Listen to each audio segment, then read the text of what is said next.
Thanks so much for such a great introduction, Dick. And thanks to everybody for coming out today to support us all. Congratulations to all the other inductees and student athletes. It's a huge honor to be seated up here with such an accomplished group of people. And congratulations to the Maine Sports Hall of Fame on its 40th anniversary. Thanks for all you do for Maine sports and the Maine sports community and for putting on such an amazing event here today. Maine has an especially strong sports community, which is obvious when you look at all the talent here in this room. And as the least accomplished athlete up here, I'm humbled and honored that the selection committee feels I've contributed to it in some way. When I started my business and told people I was planning to stop practicing law to launch a sports agency business focused on up-and-coming athletes in up-and-coming sports, they expressed doubt. When I told them that I intended to stay in Maine to do so, they told me I was crazy. To be honest, I didn't give it a whole lot of thought. I just never considered any other option. I always felt that if my idea could work somewhere else, it could work here in Maine. And since Maine's home, I wasn't leaving. Over time, my stubbornness about staying in Maine developed into a sense of pride. And I have to say, I've always found it satisfying to see the looks on people's faces when they ask where we're based. It usually goes something like this. Where are your offices? New York? LA? No, about 45 minutes southeast of LA. Orange County? Nope, Cumberland. Huh? Portland. Oh, Portland, that makes sense, with Nike just up the road. Nope, the other Portland. Maine. You can get one of two looks.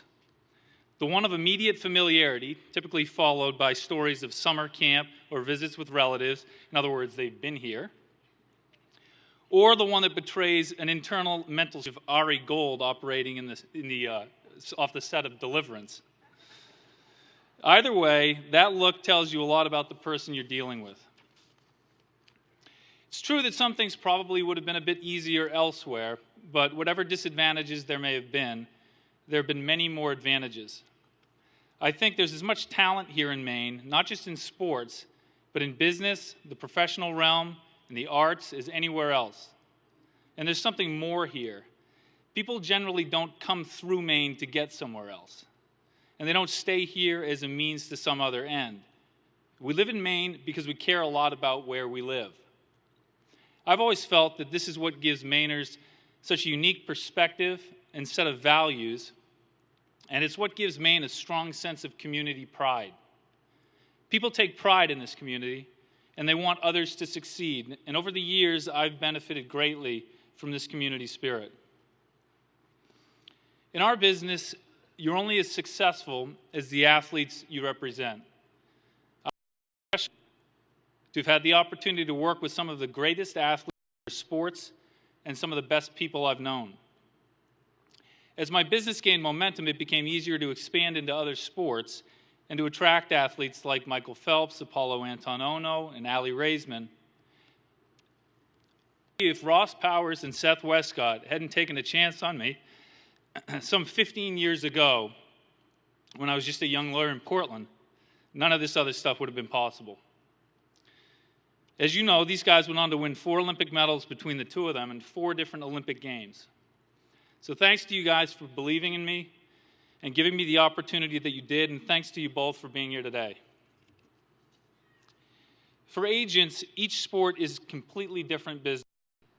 In a sport like baseball or hockey, if you have a client, the deal will be there. You've got to negotiate it and do a good job, but a lot of the work is getting the client. Some relatively unknown athletes with great athletic potential and potential future marketability, but most of our will even know if there will be a deal. When I started, I handled everything myself: contract negotiations, sales, and operations. It didn't take long to outgrow that approach. It quickly became more specialized. I now work with a team of people, several of whom have been with me for over a decade, and whom are very best in the entire industry at what they do. And whatever success we've had is very much the result of a team effort. Drew Johnson, Ben Morrill, Marissa Gagnon, and several others who aren't here today, thanks for believing in the business and for everything you've contributed over the years.